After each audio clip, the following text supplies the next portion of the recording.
കഴിഞ്ഞ 10 വർഷക്കാലത്തെ ഭരണത്തിൽ എന്ത് ലഭിച്ചു സ്ത്രീകൾക്ക്, എന്ത് ലഭിച്ചു യുവാക്കൾക്ക്, എന്ത് ലഭിച്ചു കുട്ടികൾക്ക്, എന്ത് ലഭിച്ചു ഈ നാടിന്റെ വിദ്യാഭ്യാസ മേഖലയ്ക്ക്, എന്ത് ലഭിച്ചു ആരോഗ്യ മേഖലയ്ക്ക്, എന്ത് ലഭിച്ചു ഒരു നാടിന്റെ നിയമനിർമ്മാണ സംവിധാനത്തിന്, എന്ത് സംഭവിച്ചു ആഭ്യന്തര വകുപ്പിന്റെ കൊള്ളരുതായ്മയ്ക്ക്? ഈ ചോദ്യങ്ങൾക്കൊള്ളും തന്നെ സ്വാഭാവികമായും ഒരു മറുപടിയും പറയാനില്ലാതെ ജനാധിപത്യ വിരുദ്ധമായി കടക്കുപുറത്ത് എന്നും വീട്ടിൽ പോയി ചോദിച്ചാൽ മതി എന്നും പറയുന്ന മറുപടികളിലൂടെ സാധാരണക്കാരെ, ജനാധിപത്യ വിശ്വാസികളെ, നിഷ്പക്ഷരായ രാഷ്ട്രീയം ഉൾക്കൊള്ളുന്നവരെ നിശബ്ദരാക്കുവാനാണ് ഉദ്ദേശിക്കുന്നത് എങ്കിൽ വീട്ടിൽ പോയി ഇരിക്കുവാൻ തന്നെ 2026 ഏപ്രിൽ മാസം 9-ാം തീയതി ഈ കേരളത്തിന്റെ ജനത അവരോട് പറയുക തന്നെ ചെയ്യും.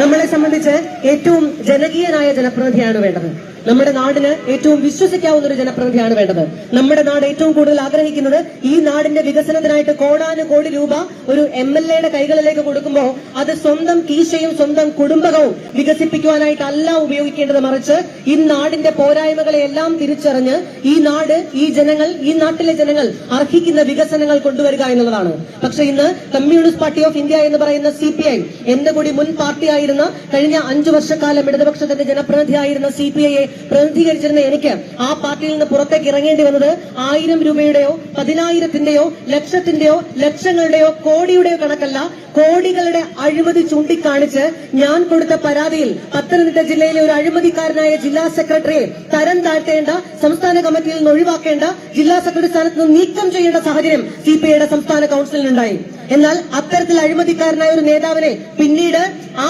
പാതാരവിന്ദങ്ങളിലെ ചെരുപ്പുകൾ എടുത്തുകൊണ്ട് ആ ജില്ലാ സെക്രട്ടറി കസേരയിൽ വെച്ചുകൊണ്ട് പകരം ജില്ലാ സെക്രട്ടറിമാർ മാറി മാറി വന്നപ്പോ എനിക്ക് അനുഭവിക്കേണ്ടത് പാർട്ടി മെമ്പർഷിപ്പ് നിഷേധിക്കപ്പെടുന്നു എന്നുള്ളതാണ്.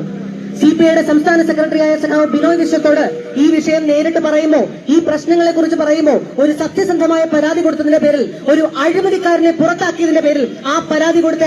വ്യക്തി എന്നുള്ള നിലയ്ക്ക് ജനപ്രതിനിധി കൂടിയായ AIF എന്ന് പറയുന്ന യുവജന സംഘടനയുടെ സംസ്ഥാന കമ്മിറ്റി അംഗം കൂടിയായ, ജില്ലാ പഞ്ചായത്ത് അംഗം കൂടിയായ എനിക്ക് പാർട്ടി മെമ്പർഷിപ്പ് നിഷേധിക്കുന്നു എന്ന് സംസ്ഥാന സെക്രട്ടറി ബിനോയ് വിശ്വത്തോട് പറയുമ്പോ എന്നോട് പറഞ്ഞത് ഒന്നും ചെയ്യാനില്ല, ഞാൻ നിസ്സഹായനാണ് എന്നാണ്.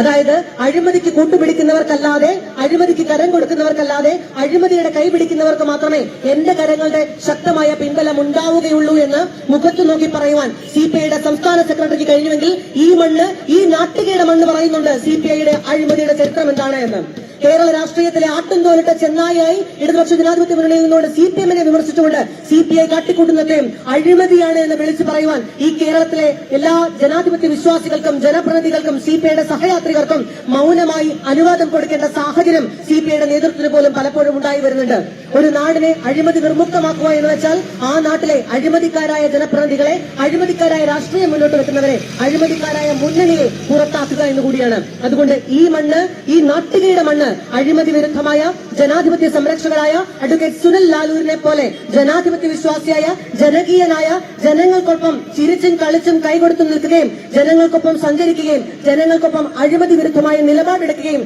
ഈ നാടിന്റെ വികസനത്തിന് വേണ്ടി സ്വന്തം ജീവിതവും ജീവിത സൗഖ്യങ്ങളും അങ്ങോട്ട് മാറ്റിവെച്ച് പ്രവർത്തിക്കുന്ന ഏറ്റവും ജനകീയനായ, സാധാരണക്കാരനായ, നിങ്ങളിൽ ഒരുവനായ അഡ്വക്കേറ്റ് സുനിൽ ലാലൂരിനെയാണ് ഈ നാട് ജനപ്രതിനിധിയായി തിരഞ്ഞെടുക്കേണ്ടത്.